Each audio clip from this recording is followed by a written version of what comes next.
They still suck. I don't care.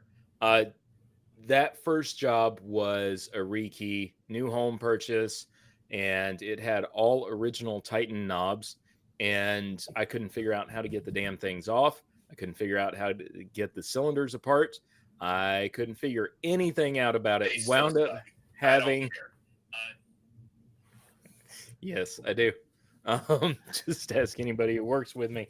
Uh, anyway, um, Learning as so we go. Sorry. we are. This is going to be interesting. Um, so anyway, I wound up for a God. I think it was like an 8-cylinder rekey. Took me 3 hours because they were all Titan, and I had to have help. My coworker, she came out and helped me.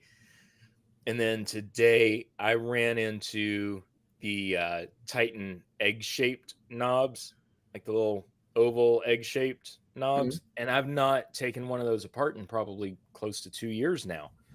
And I had to video chat with her to figure out how to get the damn things apart. You know, you got to pull the spindle out before you can hit the cylinder detent. Whoever designed those and engineered those for Quickset needs to be fired. Like, and if they've already retired, they need their pension taken away from them. I And, worked and on some. I worked on some today. I mean, we have a customer that uses the Titan deadbolts, and they're. I guess I'm used to it. I was showing the new guy, how if you're using a follower that has a notch in it, if you turn it the wrong way, you're going to lock up and have some. Did you not have the Terrible blank? No, we no, do. I did didn't. mine. These were brand new locks. When you're taking it out with the follower, if you're not careful, the actual Titan holding assembly. I don't know what the actual term is. It's got a little spring in it, and it will fall down, and it will lock into like one of the notches of your follower. Very annoying. I mean, if you don't have the key, that's just like any other. Yeah, Key. I'm not asking you. I was asking Tim. Tim, you Oh. didn't have Oh. the Titan key, did you? The special one with the notch at the bottom? No, Mm-mm. no, I didn't have that, and it kind of sucked. Um, and they didn't. Well, the original war story that I was talking about, that didn't start, or that had 6 pins to it, and I didn't. It just didn't compute to key it that way. I didn't have the correct blanks for new keys, and it was like I said, it was a shit show. It took 3 hours to do an 8-cylinder rekey. But the good thing was that the customers took pity on me, and they actually gave me $100 tip cash. So and I did share some of that with my coworker who came out and helped. Today I got no tips. Well, actually today I got a grand total of like 98 cents in tips because two people paid with cash and they paid with almost exact cash. So that's What the did we learn? difference. We learned today that if you play dumbass, you get repaid as a dumbass. I guess All right, I well, need to be a dumbass more often. I know you're getting paid for it. Might as well. There's a special building in Atlanta, or a condominium, where I screwed up one of those Titans when they first came out, and you know how they've got that little, almost like a cotter pin that holds them in. That's just what that special key does. The detent associated with that is held in place by basically what a cotter pin, especially for the deadbolts. And there may be one condominium in Atlanta that has a fashioned paperclip to hold it in place, because I've been in that spot before, and you got to get the job done. You got to hold it back in place, and if you pull it out the wrong way and that cotter pin goes flying, or you get loose, or whatever it may be, you ain't getting it back in, or it ain't staying back in without some southern engineering. I used a split ring, key ring as a cotter pin replacement for a vertical concealed vertical rod exit device one time. Yeah, well, same thing. Yeah. Yeah. Anything else you've screwed up this week and been handsomely rewarded for? Oh, I've got plenty, and I'll tell it later. But I'm gonna yield the floor to you, Tyler. I don't have any war stories for this week. Everything's gone swimmingly. Well, what about any war story? Well, I mean, that's the whole theme of it. Did you not prepare? Did you not read the outline? Did you not get the packet? I don't know how to read. That's the thing. It's going to be hard. Give me a topic. I mean, I just shared one as far as Quickset Titan. Biggest thing you've ever do the reading for you. Yeah. What was that, Tim? Biggest thing you've ever screwed up on, either as a newbie or something that you screwed up on last week with locksmithing. One thing that comes to mind, aluminum storefront door drilling for a Jackson 1095. They wanted to go from a passage on the door to an actual 1095, and you've got to drill for a rim cylinder. And drilling the outside is pretty easy. It's the same diameter, but the inside, you've got to hit those mounting holes just right for the screws. Boy, I didn't. And there's speaking of the condo in Atlanta, there's a very famous art gallery in Atlanta that's got about 3 or 4 washers holding a rim cylinder in place. And God forbid, much prayers to the person that's coming behind me to rekey that thing. That was the worst thing ever, because I was just new out on the road, and the owner of the business at the time said, "Are you sure you're fine for it?" And I was like, "Yeah, shit, yeah. There ain't nothing that I can't do." 3 hours later, I finally got it working, but that's when you convince yourself to do interchangeable core housings instead of rim cylinders. Well, the rim cylinder had to be installed, and Tyler messed it up pretty good. But it works. Just doesn't look good. Yeah. That's another war story that if my boss, who's been invited for this evening, if he shows up, I might get him to tell that. Jeff, what's your war story? And you're not supposed to take the cover off the sidebar, and it got messed up, and I had to find, and I paid for it myself. It was like a 1940s, some weird cylinder plug, and I found a brand new old stock one on eBay, and the customer didn't know the difference, but I learned you don't take it apart. Just don't. Like, to make a key, you don't have to take the sidebar cover off. You pick it and you read cut. Yeah, well, anytime you take apart the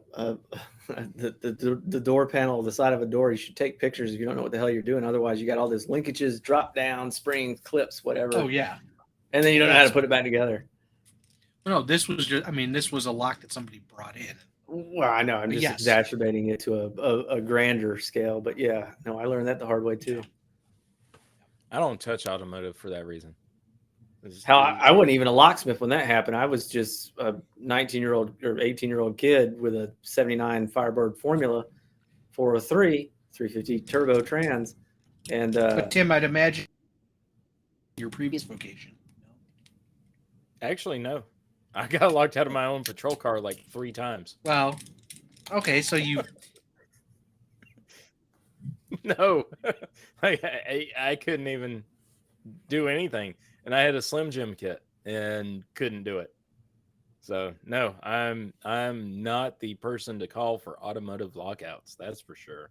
I remember I got locked out. I had a 98 Ford Explorer when I was working. I was 17, working at like an arcade or something, and the locksmith that came, I locked myself out of it, obviously. The locksmith that came was like, "Oh yeah, if you did this the wrong way, you could brick the car. Basically, you could lock it out permanently." Now, knowing what I know now, it's kind of like, well, why the hell was he telling me that? I guess to scare me or something like that. But Ford, vertical linkage, it's very easy to get after. I mean, you can get it with Slim Jim, same way you can do an E-Series. So I don't know what the hell he was trying to tell me. Yeah, I all that's Greek to me. Groups that all locksmith trucks have bent antennas because guys get back in their vehicles. Very true. All right. I would like to say it looks like our chat is starting to pick up a little bit. And so, folks in the chat, a little bit later on in the episode. I don't know if you've been listening to our recent episodes that have been put out, but we do this little segment called Random Questions.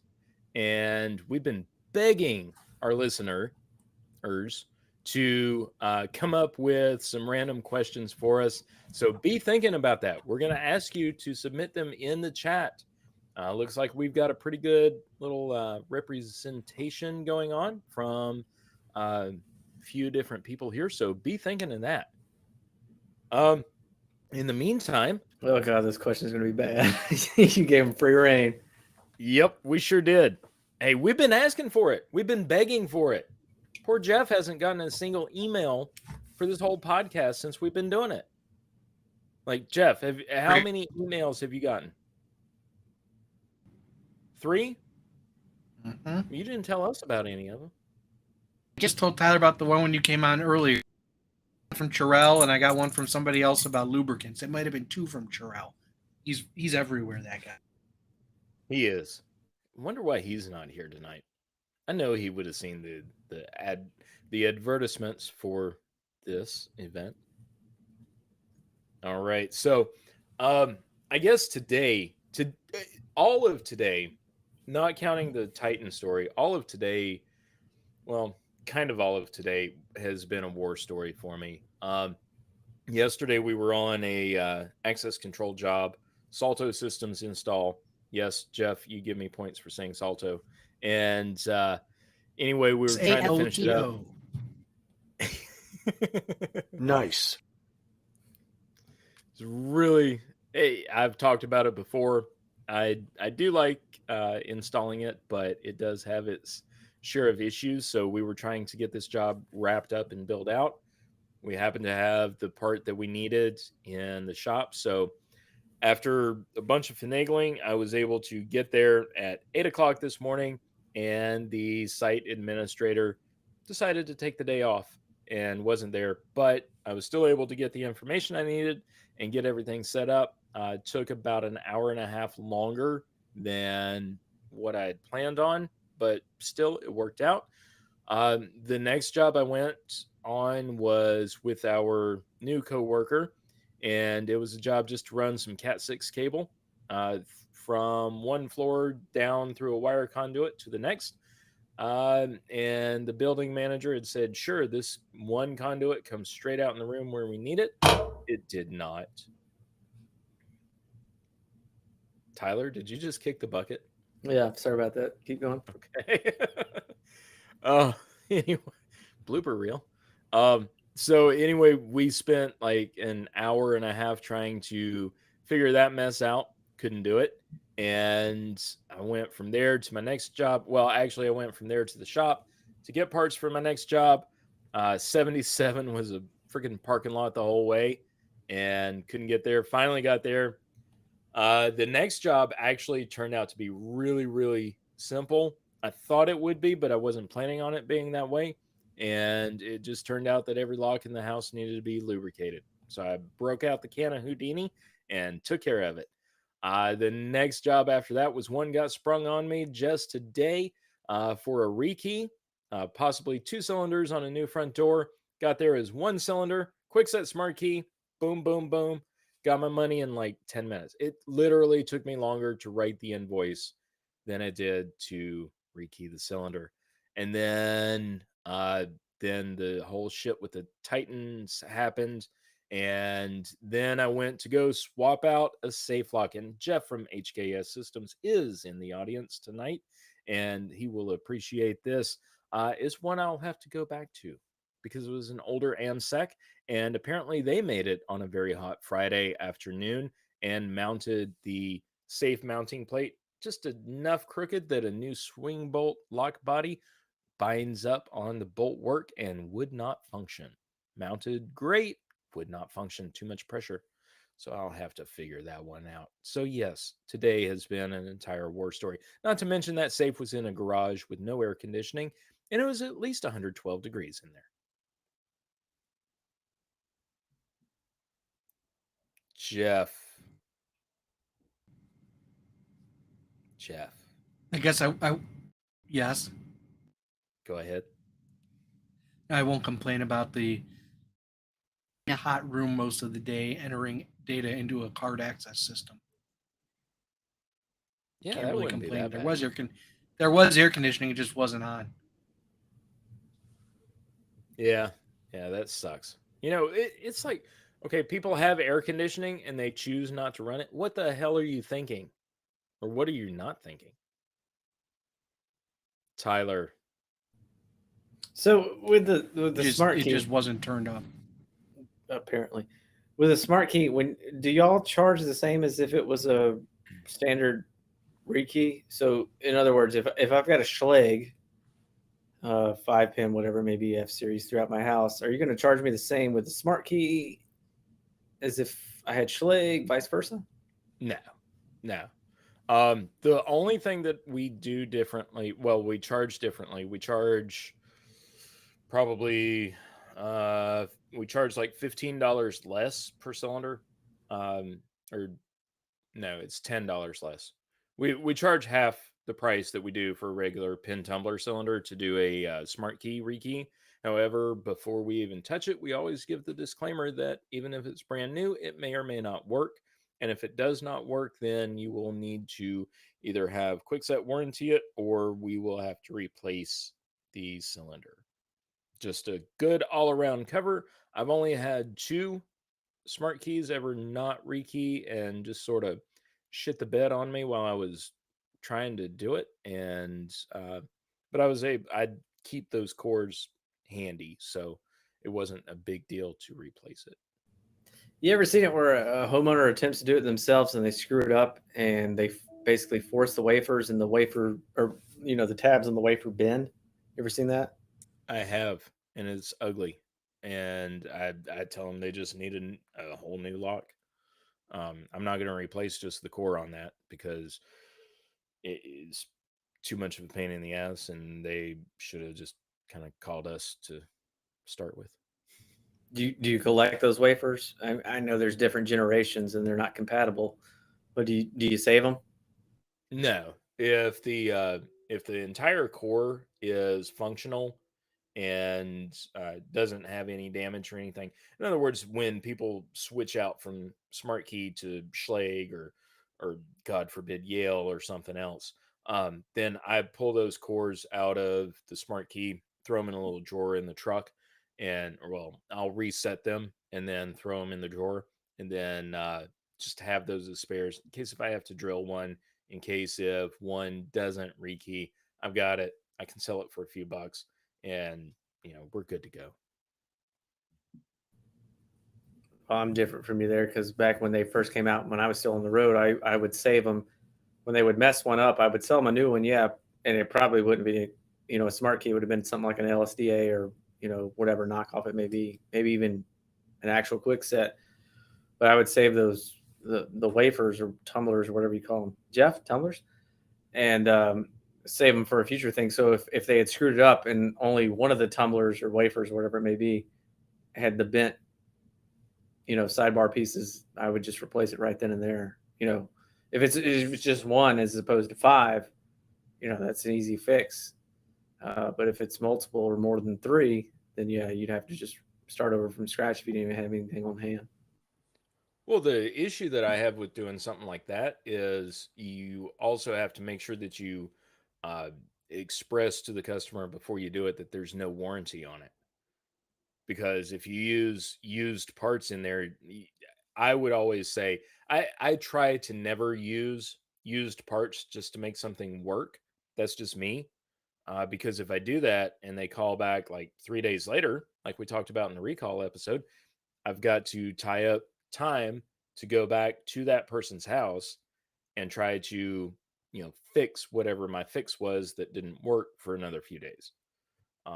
So I try to just avoid that and just do brand new hardware. Which I mean, you could argue that that's just me trying to upsell, but at the same time, I'm trying to cover my ass to keep from losing more money from going back out there. Yeah, you don't want to look like an asshole because you couldn't get it done the first time, and they're calling you back a few days later and saying, "What the hell's going on?" Exactly. Jeff, what say ye about Smart Key?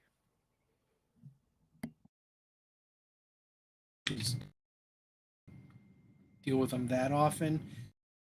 And a rekey, it's the same. We charge them, if they have the key and they have the tool and everything, one price. Don't have the key, use the cradle, charge another price, but it's not any different than a pin tumbler. I mean, it usually actually takes less time. Just sort of depends on. Oh, yeah. Well, not really, but yeah. So we don't sell them. We don't fix, just replace them. But if somebody buys brand new ones and they can't figure out how to rekey it themselves, happily do it for them. Right. Have you ever used the Better Resetter tool? I have one, and I have some Schlage that I need to locks that I need to send you. The Better Resetter tool is the best $32 that you will ever spend. Mine stays in my pick kit, and I I use it all the time. Whenever I get a smart key cylinder that is not, we don't have an existing key to. Now, like my coworker, she can put a blank in there and decode it fairly quickly. Just to cut a key that will work for it and turn it and change it as you normally would. Uh, but I prefer the Better Resetter. I don't have to waste a key blank to make one, and we don't do the Schlage secure keys. We don't touch them at all, and we recommend that our customers contact Schlage and say, "Hey, I've got the little cylinder with the plus sign above it, and it broke," and Schlage will send them a new one. They're happy to. Is the Better Resetter the one that looks like a comb pick almost? Yes, on Okay. two ends. Yeah. Okay. Yes. Nice. For me.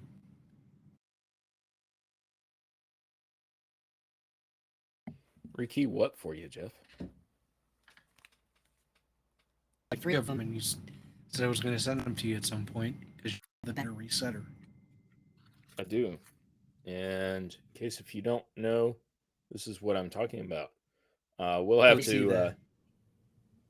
Yeah, it's not the best. This is the That's a quick set version. Yeah. Yeah, that's the quick set end because it has the little tip for pushing in the reset cradle. And then this is the secure key end, which I've done on one of my lives on my channel. One time, I think I did the secure key. But I don't think I could do it tomorrow if I had a job to do it with.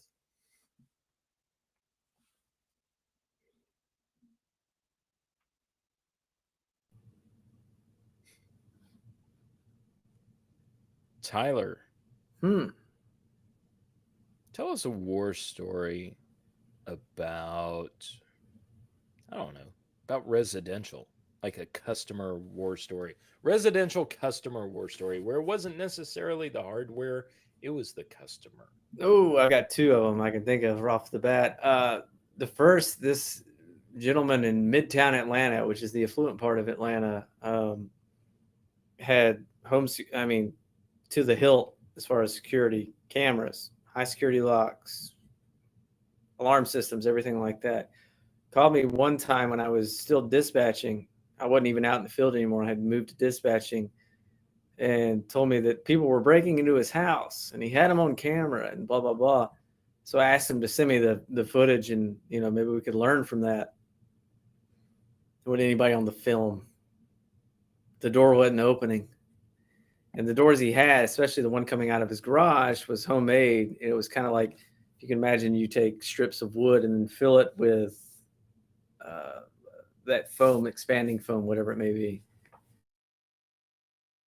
It had mounted a multi-lock deadbolt onto that, made it work and whatnot. That was my first experience with crazy customers, where what they're describing is not necessarily what's going on in reality, our plane of existence. So that I mean, off the top of my head, crazy customers, that comes to mind first. Yeah, I think I discussed one of those in the road life episode.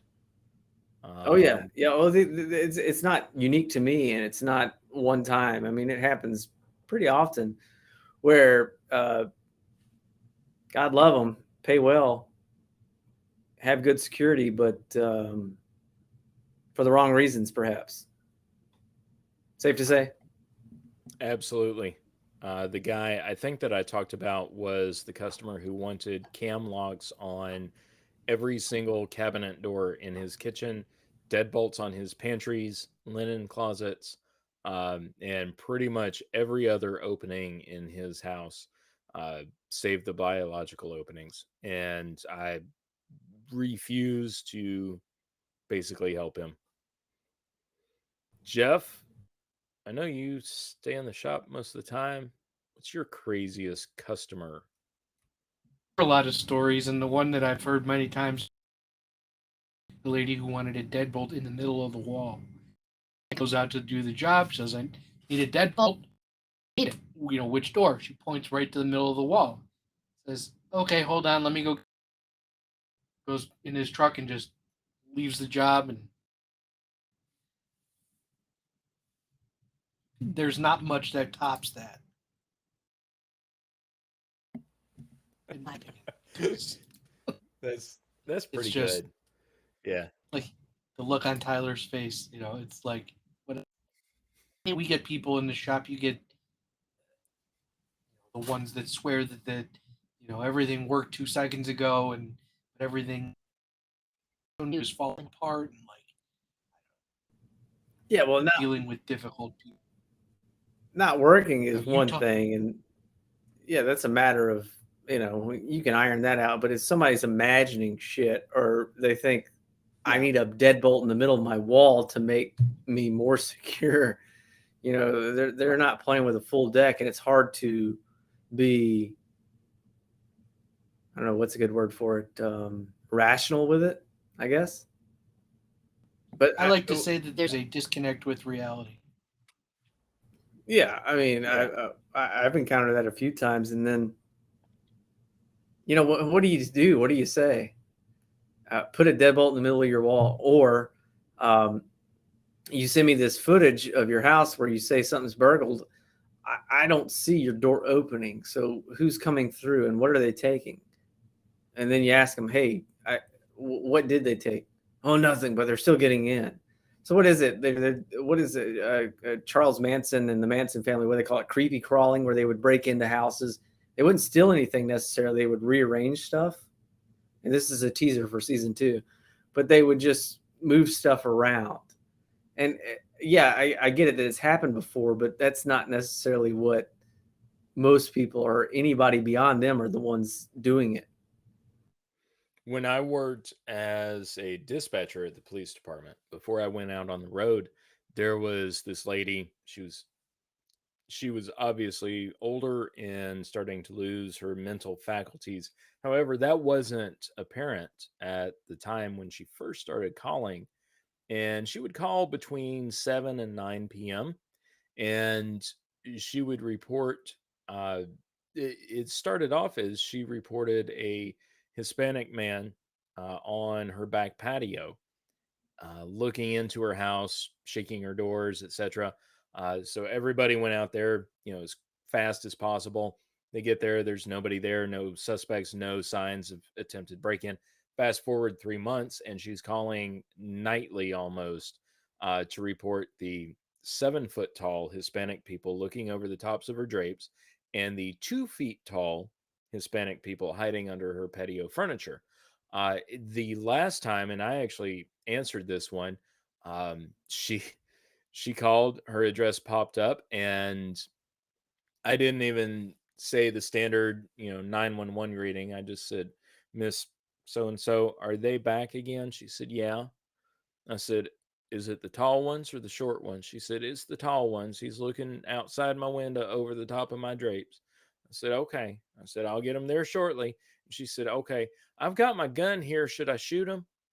And I said, no. I said, you should leave your gun on your kitchen table, and you should walk to your front door and wait for my officers with nothing in your hands. And after that, we were finally able to get her some help, the help that she needed. As we say down here in the South, bless her heart. But yeah, I mean, anytime you have somebody like that, you definitely need to, as a locksmith, my opinion is disengage yourself from that person as soon as you realize that is the situation. I've, I, I've got a very interesting war story now that I think about it, and I can share this now that the individual that told me it has passed on. God bless Jim Hancock.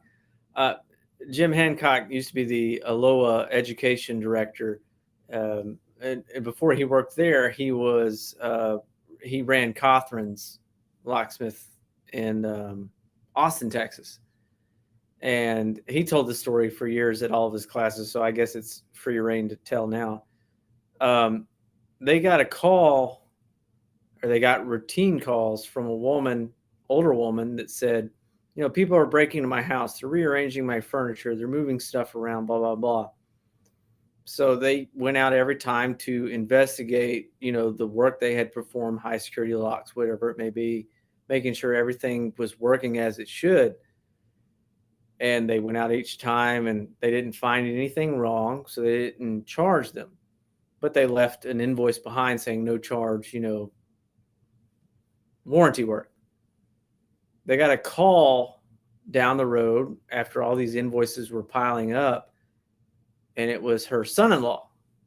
The son-in-law said, I appreciate you going out, but why aren't you charging for all this work? Jim said, there's nothing to be done. We went out there to make sure that our work was still warranted and everything was still working. Lo and behold, the person calling, her son-in-law, was Michael Dell, creator of Dell Computers. So Cothran's got the Dell computer contract because of that. Just being honest, showing integrity, not trying to charge somebody just for the sake of charging, warranting their work, showing up, So I mean that's a good story of why you should, people maybe not in their right mind, or the request may be outlandish, but you show up, you do the right thing, and then lo and behold, it pays off. You get rewarded handsomely. So did he get the was it Dell or was it Packard Bell that had the little tubular ace lock on the front of the computers? I don't know that, but I know Cothran's and Austin's got the Dell contract. Cool. So I good know for they them. used to they used to have the little tubular ace keys on the front of the CPU. I'm Makes sense. sure. I'm sure a few of them do, but I mean that. So I heard that story back in 08, 09 when I was taking the Loa fundamentals classes, and Jim Hancock told that story, and that just stuck with me as far as treating people with dignity, not dismissing them, responding, and trying to help as best as you can, but at the same time not charging. Maybe what they're griping about, or maybe your work they say is not right, you at least investigate it. You don't dismiss it. You show up. Okay. Now, discretionary, you may charge for it because it may not have been your problem to begin with, but they didn't charge for it. And I think that way of treating somebody and that level of customer service ultimately boded well for them because, well, like I said, now, or at least back then, Cothran's is taking care of Dell out in Austin. So that taught me that you don't dismiss anybody, and you don't make money just to make money. You don't run invoices just to make invoices. You treat them well, not necessarily because you're thinking, oh, I'm going to get the next Michael Dell or whoever, maybe taken care of. But you never know who's watching above you on this plane or the next. So you just treat them well because karma goes around. Absolutely. I mean, I agree with that too. You don't dismiss somebody just for the sake of dismissing them. Just because you've already gotten your money out of them, you go back and you check it out and you like you said, you investigate, you try to determine what's going on, what's not working, what is working. Is it that you need to educate the customer, or is it that the customer needs a little bit of help that you can't provide?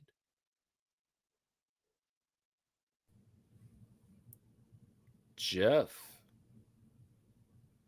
have you ever had any customers come into the shop and they bring you two keys and they say, yes, I want this key and this key to both work in the same lock? No lock in hand, just the two keys. How many times have you had that happen? Not very many. Okay. We we actually have a commercial customer that's just down the street from us.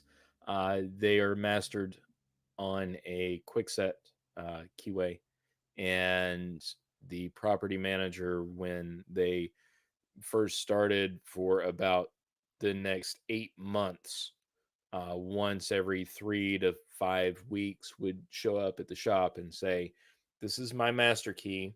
This is the key for the apartment. I need my master key to work with this key. So cut this key to where it will work with my master key." And it took about 27 times to explain to that person that that was not how it worked. We had to have the physical log.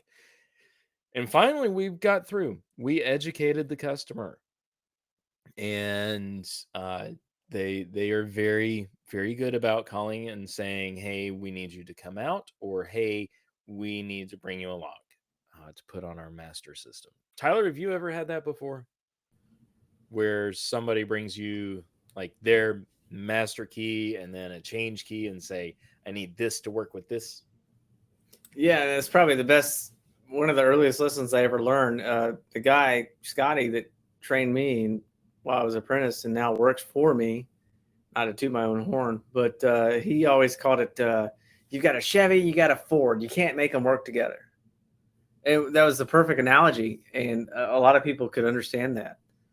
So, Quickset, Schlage, Chevy, Ford, whatever it may be, it was like you got to find a balance. Do you want to replace this part, or you want to replace that part, whatever it may be?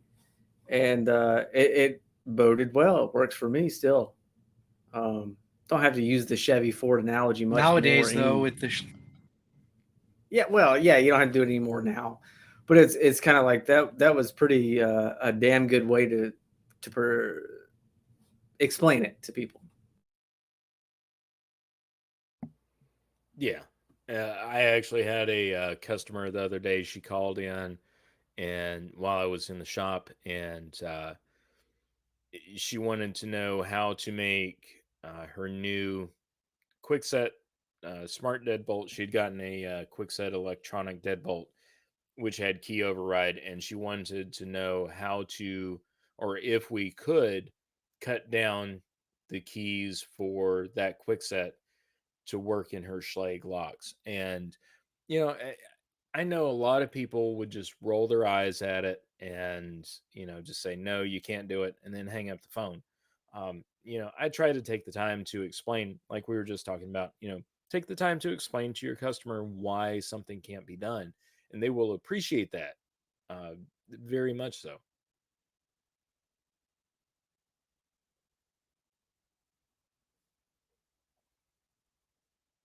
me who's interested in when we're doing that, but I did send him a use Chrome. I'm sorry, what This now? video is not fun. But he messaged me asking about joining. I sent the link and told him, well, Okay. We're not sponsored by Chrome, but guess who we are sponsored by? Powered by Riverside FM. Yeah. So, folks, we Actually, are. I think I have one person on the way. So Do you? Hey, is this the right time for an intermission? Can we put on some intermission music? Did you have that?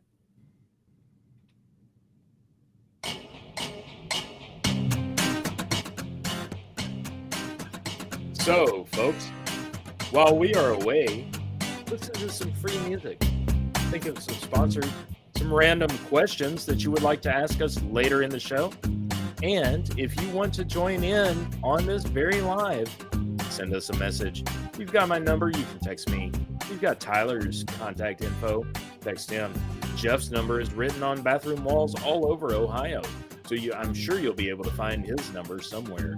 Let's go to your local gas station. After this, we'll be back.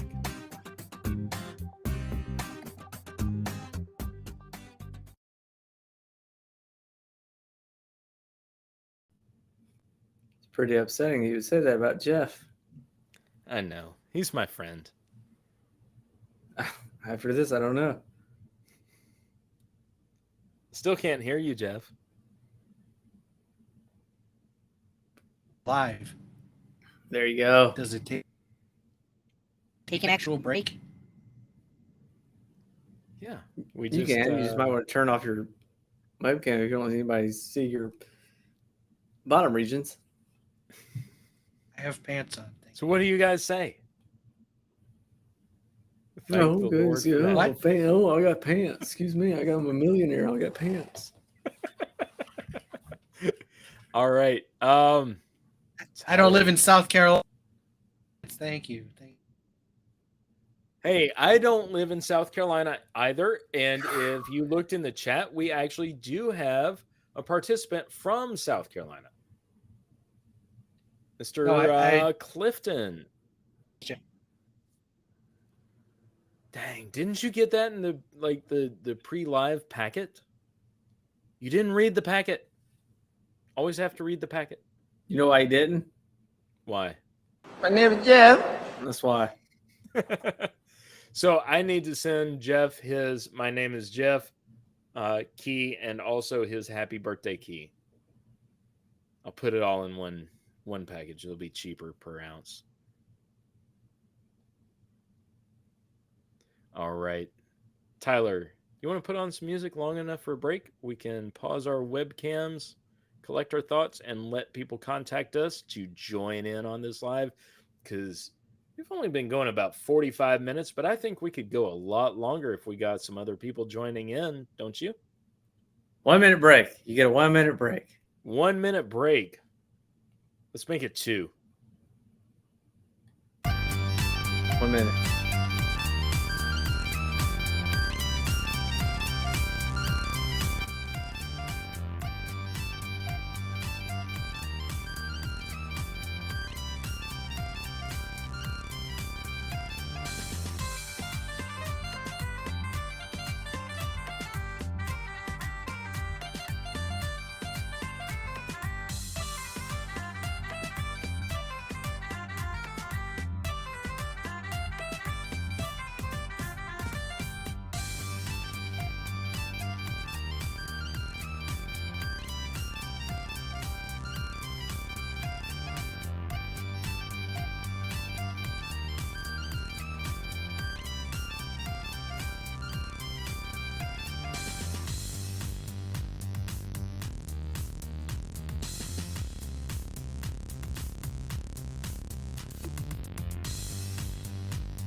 Well, I tried to get a participant, Tyler.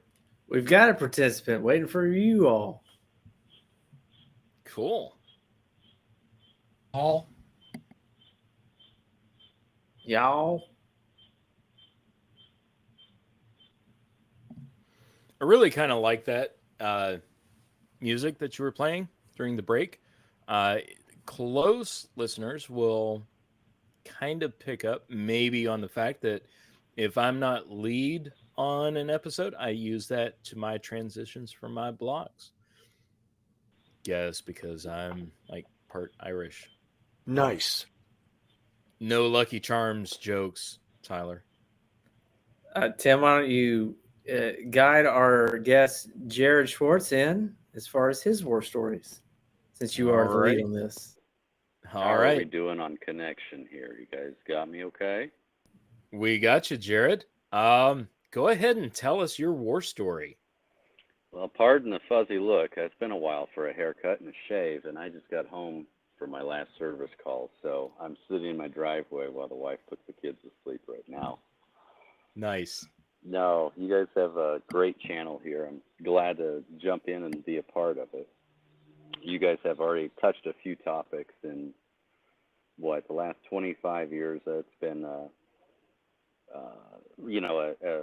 strictly mobile business, and so there's a lot of different folks, a lot of different characters that we've come across. I'll switch it over there. That have made this job a lot of fun. No 2 days are the same. Every day is going to be different. Workload changes. It's feast or famine. So there's a good mix of good calls and interesting calls throughout everything. The last one of the topics you were talking about was Smart Key. We have apartments going up all over town. People can't buy houses, so the apartments are moving in. The greatest one we have was a general contractor had just installed all these quick set deadbolt Smart Key, and they're the I think the model 618, where you've got that second cylinder above it for that master key. They lost all the keys for it and had master keyed just the tenant key to their temporary master key. Now they've already got people moving in, and so that's just to start with. There's 24 apartments, and each apartment has 2 different doors. So that was last week's project. That was fun. Making sure that the manager of the up making sure she felt comfortable. We'll take care of the problem. Don't worry about it. General contractor was straight up with us. He's like, I'm not a locksmith. I don't know the first thing about rekeying these. Read the instructions. He jacked up a few locks. It's no big deal. I talked to him about it. Just smoothed everything over and just like, we'll take care of it from here. Not knowing what exactly we were getting into. Half these doors don't even fit right in the frame. They're taking a chisel to the brand new strike plates, and they're making it fit one way or the other. But we're going to have some more work out of that one. That'll be fun. That was the first building of 12 that are going up, and they've already got orders in for the same locks, and they have no idea what's coming in. So Smart Key's been fun. But what was the other one? What was the interesting characters, or the what was the topic you were? The customers that may have a little extra going on in their lives, mentally and or psychologically. After the initial service call we have with those kind of customers, we're saving their phone numbers in, and it's usually first name, last name, and then whatever, a couple keywords that would indicate what that job was. Crazy lady, cat lady, urine house, something that effect that just labels that individual, so I can decide whether I'm really going to let it go to voicemail, or if it's been a slow week, maybe I'll send the new guy out to play around with that one. Probably the most memorable would be a lady. I'm out of Fort Wayne, Indiana. It's second largest city in Indiana, and so the rest surrounding counties are farming and industrial communities. So, with a city of about 230,000 people, most of our business comes from right here. Downtown Fort Wayne, old part of town. There's this one lady who had inherited her father's estate, and she had moved in this beautiful old house from the 1800s. Absolutely gorgeous. It was just immaculate. You could smell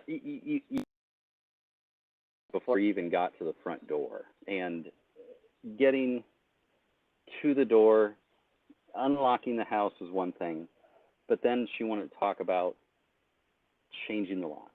She wanted absolute key control. And this old house this is 18 years ago. If I remember, this house may have had 8 doors on it. So we're talking doorknob, double cylinder deadbolts throughout the whole thing. We're looking at going, this is a 3 or 4 hour job. And so changed her locks the next week. She called us back and swore people were coming into the house. They're sneaking in, they're picking the locks. All right, okay. Don't know if it's true or not. At the time, we introduced her to a Primus system. She was all in for it. She was happy to pay for it. We explained the cost ahead of time. We're like, look, this is a lot of money. Or you really want to do this?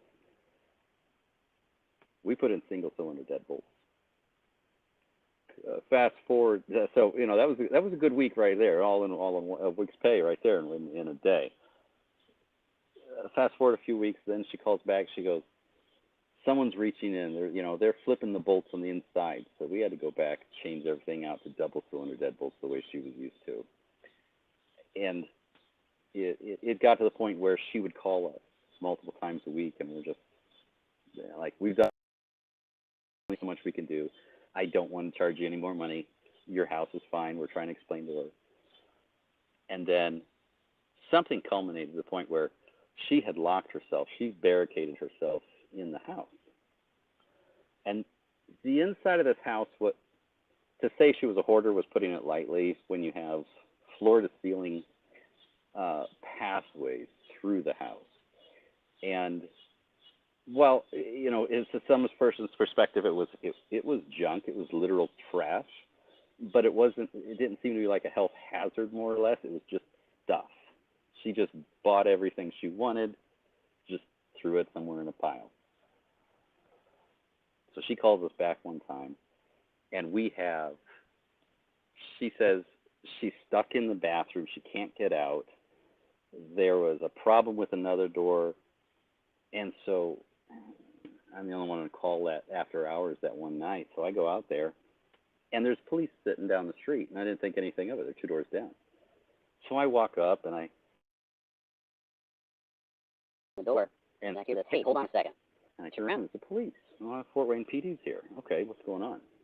They're like, we're trying to get in.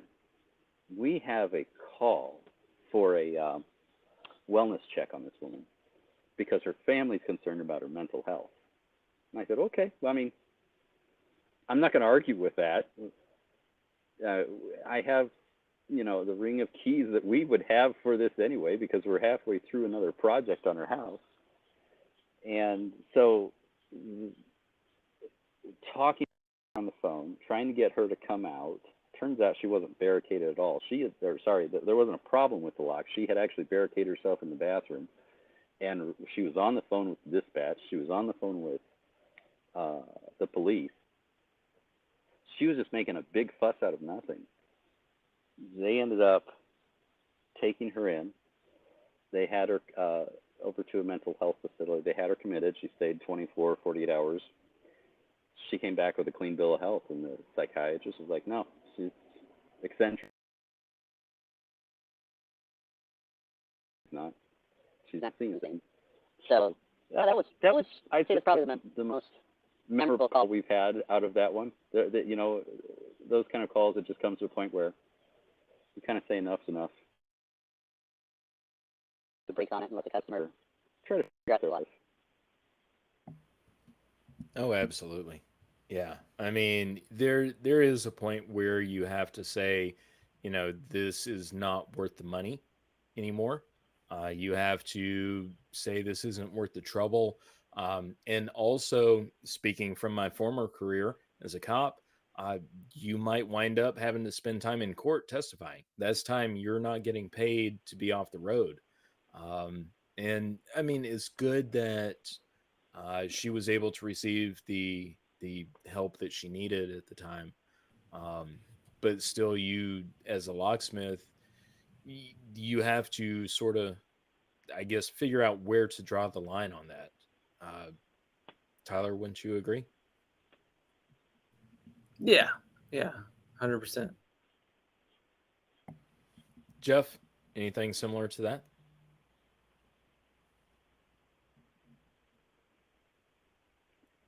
Jeff's forgotten that he's muted. He didn't hit the mute button. I just bought him this week.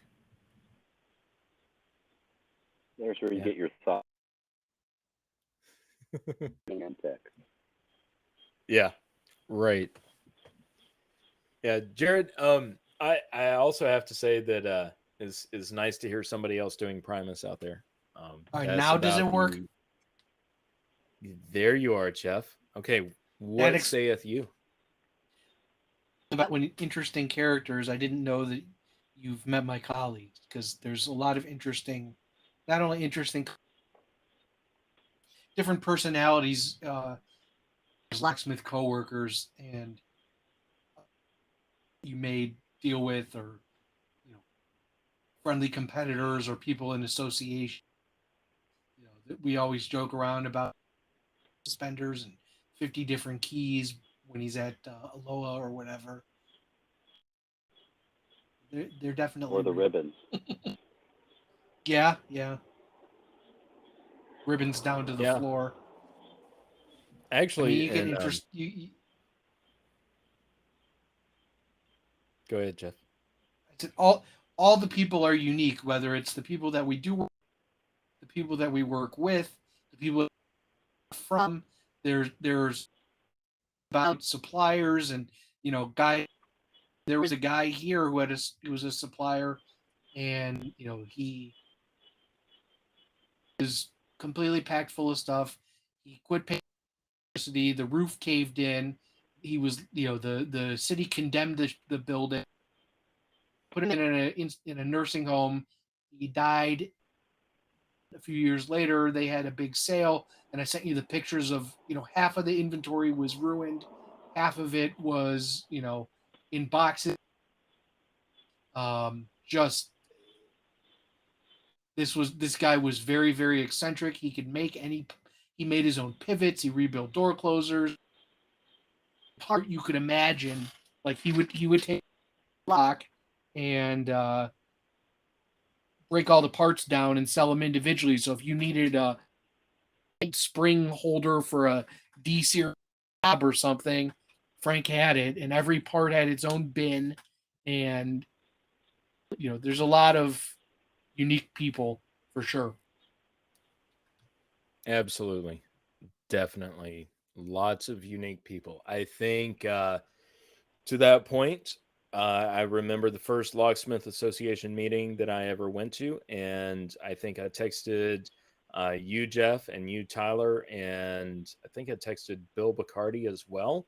Um, and I believe my initial statement was locksmiths are weird.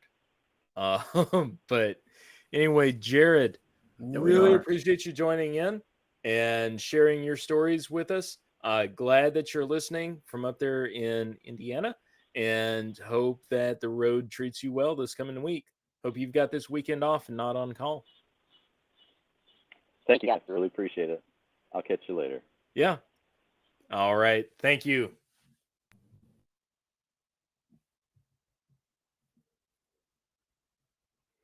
All right, guys. So let's go ahead and think we need to do some random questions. I do.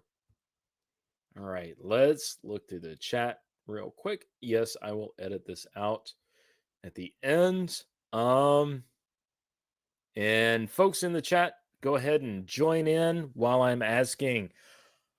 But I think question number 1, guys, would you rather rekey a quickset Titan, or would you rather reset a Schlage secure key? Jeff. Titan. Without a problem. Well, good. Come down here next week. Tyler. Yeah, Titan. It's been so long since Schlage. Yeah, couldn't possibly. I'll sell them new ones. That's my answer. All right. Ice cream, chocolate or vanilla? Tyler. Jeff.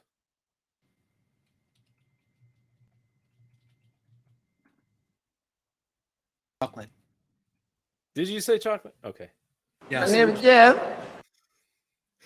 I'm not a huge fan of chocolate. I like vanilla better. All right. Let's see here. Seems like there was a good question earlier, way earlier in the chat, and I want to ask it. Come on, folks. Y'all, let's see here. See, Dalp asked earlier, random question. Does a crazy person know if they were crazy? I think we have answered that one.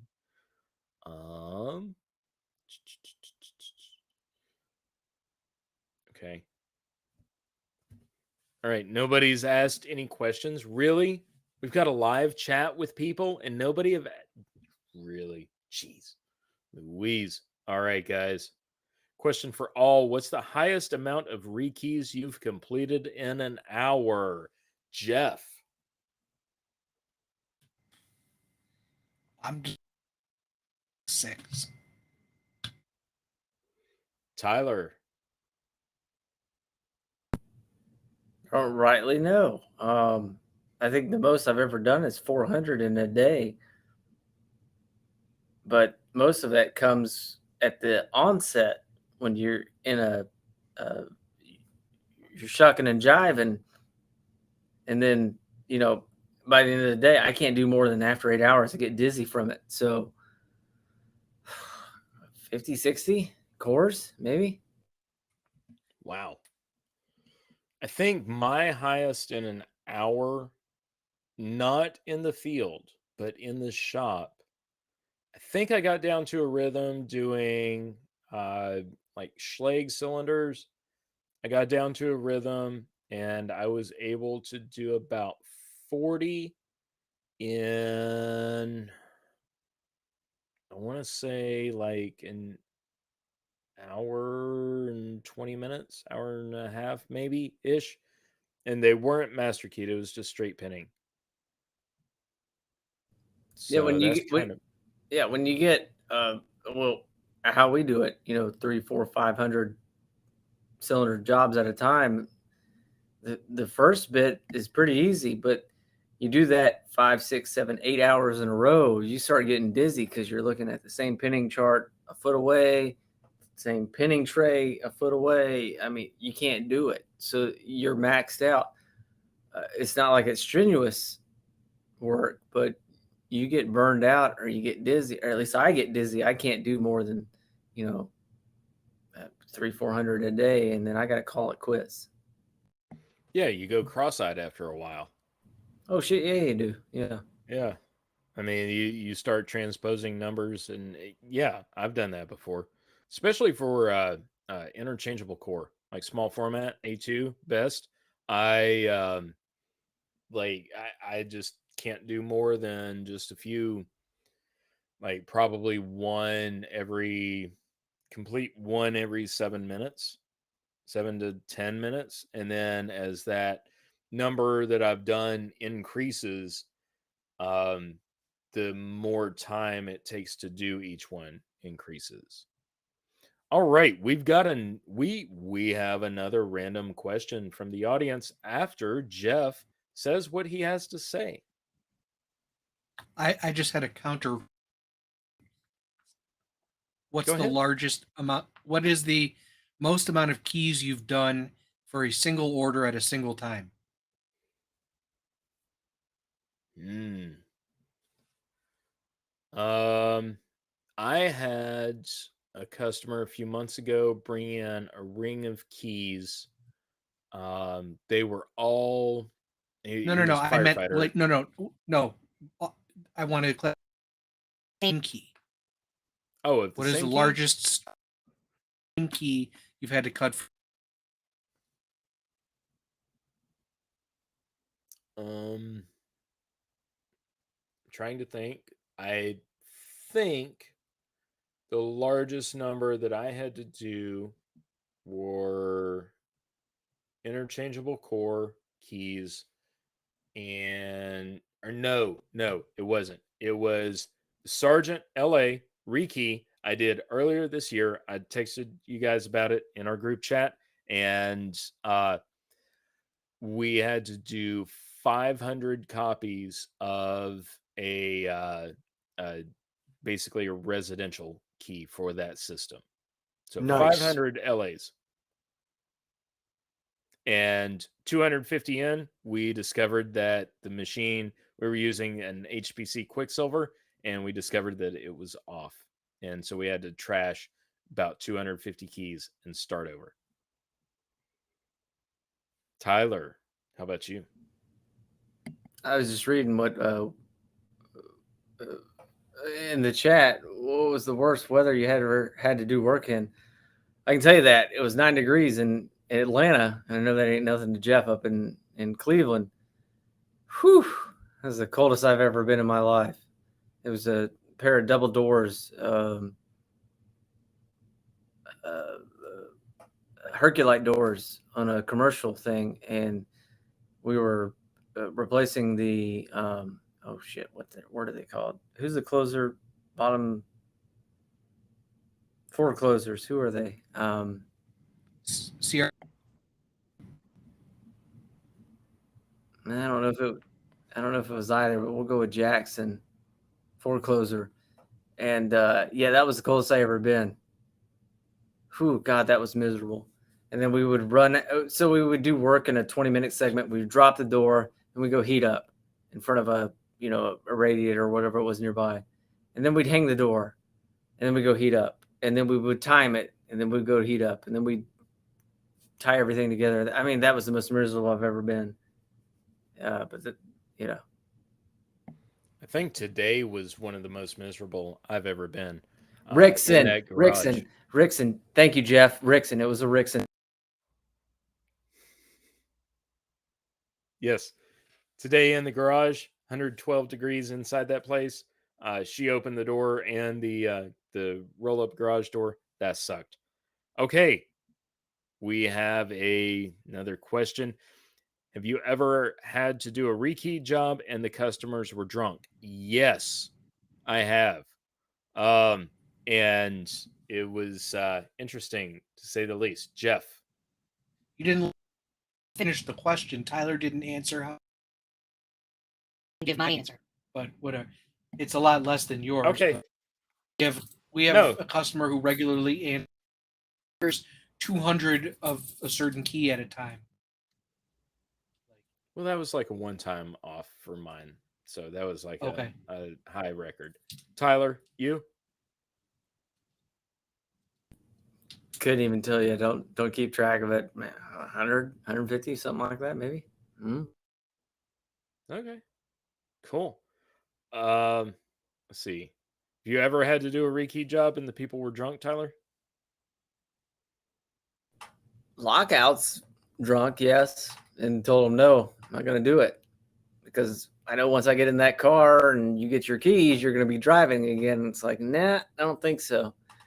But you can normally hear it when you call or when they call. You're talking to them, kind of suss everything out. You're drunk. No, I'm not available right now, or I'm not going to have anybody available for 2 hours. Okay, let me call you back. All right, good luck. Yeah. I've done a hungover lockout before, but never a drunk one. I have done You a guys are drunk both experts rekey. in. Yes, we are. We could probably do a lockout drunk. Jeff, you would just need to drive us. Jeff, have you ever had a drunk customer come into the shop? Well, I think I've told this one before. The guy came in. I think he was working. had to go do a Circle Plus, and there's just an open 800 sitting in a bag, sitting right, just not a care in the world. I get people reeking of weed and joints in the car.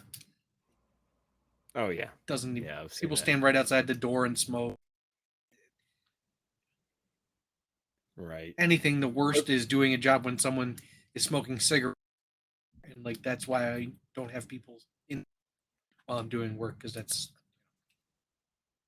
you're already in like a living ashtray. Yeah. All right. Clifton asks, have you ever made your own locksmith tools? I have. That's why I keep a coat hanger wire in my truck. Jeff. Made our own double-sided tension piece of piano wire and tape it together, and you can it opens. Like the goofy automotive shutter locks, where the one, they make a flat double-sided tension wrench, but on some ways smaller. I'll try to remember to show a picture of it Monday. There's a pair of vice grips attached to a torque. I don't know exactly, something to do with putting pressure on a dial, things that have been fabric cobbled together over the years. And just, you might need it for one thing. It just stays in the shop forever. Yeah. Yep. I've got several of those. Tyler. Various picks, things like that. Okay. Let's see here. Best smart lock for residential. I'm going to answer that for the group, unless if you guys disagree with me. Hopefully you all give me permission to do that. Schlagen code. I just don't see anything else that lasts as long and is simple to use and set up and install. I've tried to do some of the Yales and help people set up their Yale Nest smart locks, and is just kind of a pain in the ass. Let's see here. All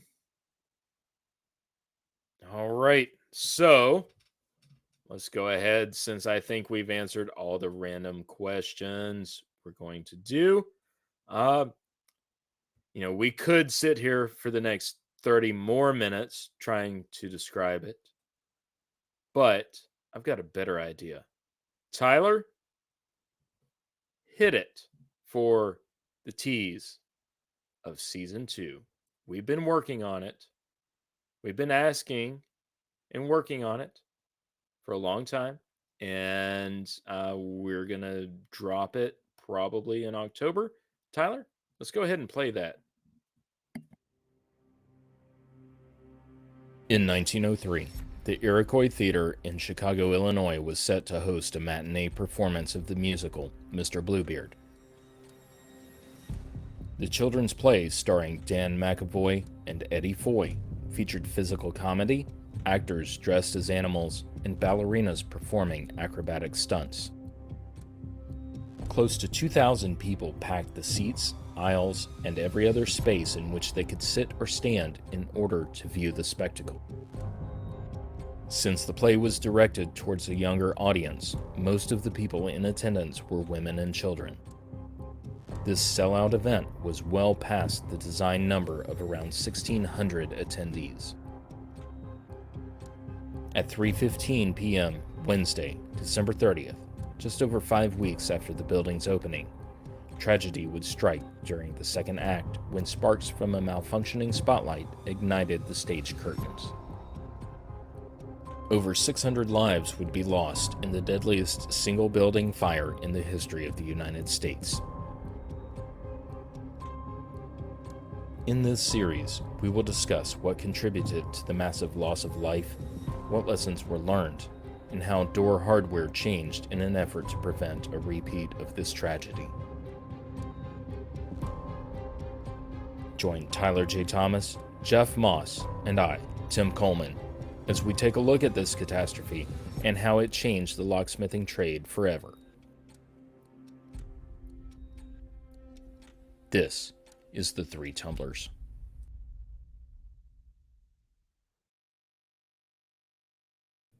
Well, that's season 2.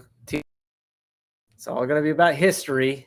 Very good history points. Jeff, you've seen it. What do you have to say about season 2? I think it's going to be a very, very good deep dive to a phrase that I hate hearing, but there's a lot of really cool topics coming. I think we've unturned, no Tumblr untumbled, as accuracy and excited. Yeah, we kind of started this kind of like just as a hobby. Oh, I want to talk about shop life, road life, high security, lock sport, commercial, quoting, surveying, blah, blah, blah. And then we started getting downloads and people listening and subscribing and all of that. And we were like, oh shit, maybe we should take this serious. And then we all had these ideas of, oh, well, we can do it a little bit more serious. We can cover, the history of life safety events, the history of manufacturers. Did y'all know that serial killers played a huge part in DIY and deadbolt installation? Used to be. Deadbolts weren't around before serial killers started out in the 60s and 70s. All of a sudden, 1.78 locks per house suddenly became a lot more. So we've gotten serious, and we've got some pretty damn good topics coming for season 2. Tim, what do you say? I say I'm looking forward to it. This will be the closeout episode of season 1 as far as what's uploaded. We have 2 more that I've got to edit and we'll put out there and drop. So 3 more weeks of season 1. And then we hope to drop season 2 starting sometime in October. And the Iroquois Theater, as you teased and played out, that will be our first episode. As you people listening can tell, it's a whole new tone, a whole new take. And I'm really, really excited about this. Yeah, we're not going to be as flippant and joking anymore. It's all serious going forward. I mean, we're going to cover a ton of life safety events, the ADA, the history of locks, the history of keys, the history of American manufacturers, European manufacturers. This is going to be a good one. I think it was calling them deadbolts because of all the serial killers. No, that's not true. They call it because the bolt becomes dead once you throw it. You hit it, it won't move anymore. Anywho. Yeah. I thought it was good. Urban legend. Very good. Very good. I'll work that into the script. Oh, I mean, you can't even imagine. We're going to talk about serial killers and deadbolts and electric strikes and home security systems. Did you know Schlage was one of the first to make the modern do-it-yourself home security system? I didn't until you told us yesterday. Keep safer, baby. We're going to talk about keep safer. Yeah. Tim, wrap us up. All right. Let's do a quick spare parts. Jeff, what's your spare part this week? 36, and I feel days. Little. Yeah. Gas is almost 2 bucks a pound now. So just FYI. Woo! Woo! Nice. I'm gonna have to get on that too. We got a ton. I didn't know it was that. Last time I paid for it was $1.78 a pound. Tim's frozen. Figures. Jeff, let's wrap it up. God,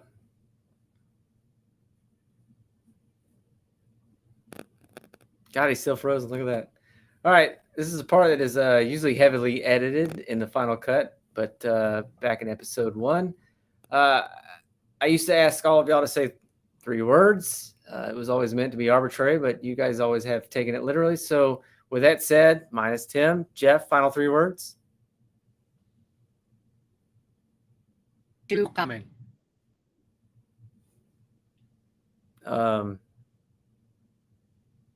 Thanks, season Tim 1. dropped off completely. He sure did. Completely. Yeah. All right. Thank you, everybody, for showing up tonight. I promise you, season 2 is going to be a lot better We did this as a hobby, like I said. Didn't think anybody were going to listen. Then we started getting serious downloads, subscriptions, views, all that shit. And you're like, okay, maybe we should take this serious. So with that in mind, this has been a 3 Tumblers production, copyright 2023, all rights reserved. Find this episode and others where you get your podcast. Appreciate y'all for being out here tonight. Season 2 is going to be a lot better. I promise you. We didn't take it for granted. We're going to learn. Jeff, Hefe? You missed something here. You missed something here. We'd like to thank all help us on the 3 Tumblers. You know, his beers, getting Tim all of his shots, keeping the cats in line. So I'd like to give some credits to, because you made them again. Tyler, why don't you start us out with our door closer expert, please? You must be talking about LCN and our bolt tightener till this plier slip. Do you have anybody else you want to mention? Our dry cleaning is No, provided by by- Preston Creases, and our overnight bus driver is bored and drowsy. Tim's cat Oh, Tim. nutritionist is Ken Opener. Here is IC London. Audience counter. And our food taste burgers. Locksport ethics coach. Fact checker Ella Fino. Complaint Xavier Beth. And as always, our chief legal counsel is Hugh Dewey of Dewey, Cheatham, and Howe.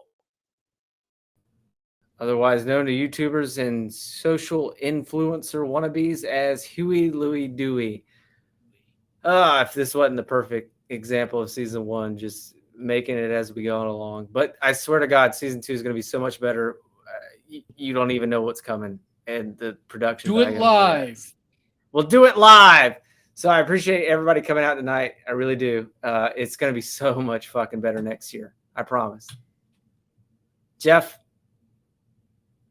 say goodnight. Say goodnight, Tomboy. Good night, Tom Boy. My name is Jeff. Good night, y'all.